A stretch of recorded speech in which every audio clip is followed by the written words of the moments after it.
I don't know how to put it into words, the feeling of going back to campus after spending a long time at home.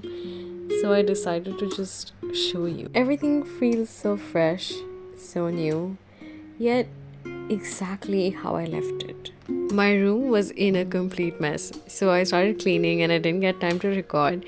So I called it a day and woke up next morning fresh with a new look for the new semester. I am not gonna lie, I love having breakfast at home, but breakfast at campus just hits different. My hairstyle, however, is not the only new thing this semester. I'm gonna have to get out of my comfort zone because we have a lot of chemistry heavy courses this sem.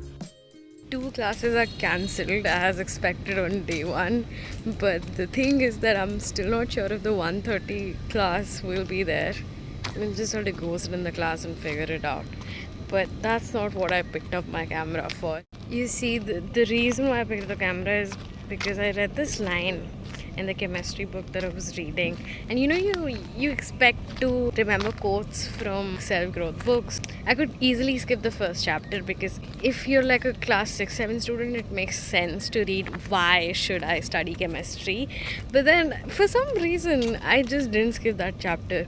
And there was this very beautiful line.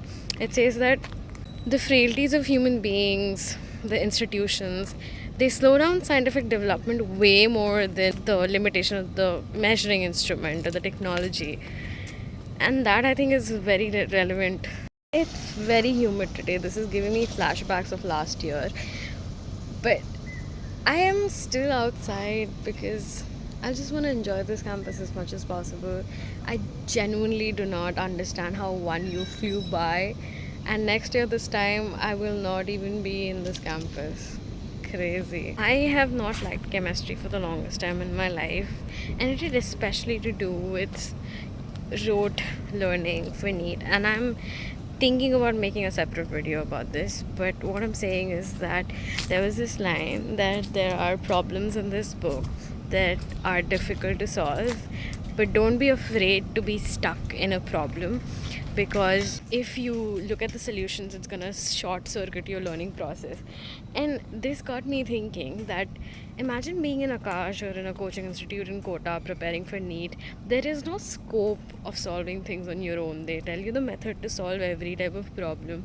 You memorize the method to solving every single problem under the sun.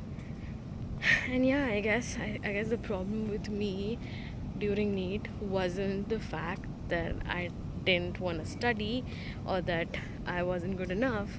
It was just that I didn't appreciate the unscientific method of studying for NEET, which I appreciate now.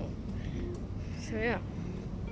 After my classes, I did my favorite thing in the world, and the weather was just perfect.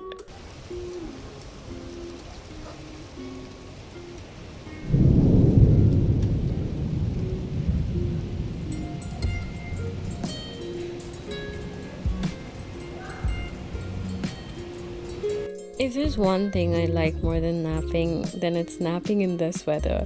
But it didn't last for long because I was determined to go to gym because today I'm starting something new.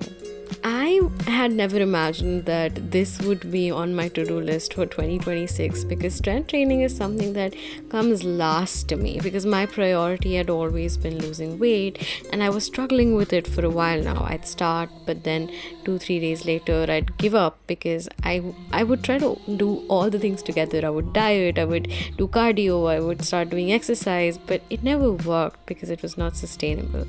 This time, however, I am taking things slow. I walked on my diet for a month, and only then did I start gym with the help of my friend Jokte. I feel nice after gym, and this is the weather situation right now. It's drizzling.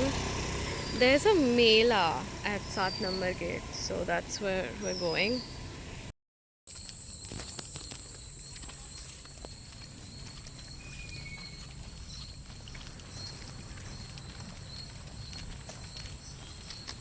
2026 for me has been about building systems and workflows, and one of the most important aspect for me this year has been about accepting the fact that things eventually compound and you don't have to do large tasks in a single day. You can do small things every day. And that's why every day after 6 p.m. I don't do anything productive. I just unwind, I socialize with people, take it slow.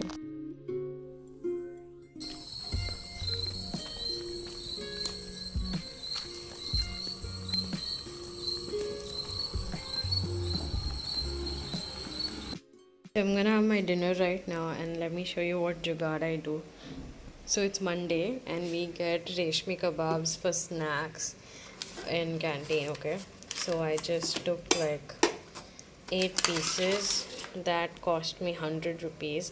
Like you get 4 pieces for 49. So I took like 2 plates of 4 pieces, and I also got myself plain curd and these vegetables, and now I'm gonna make a chicken salad and eat it for dinner.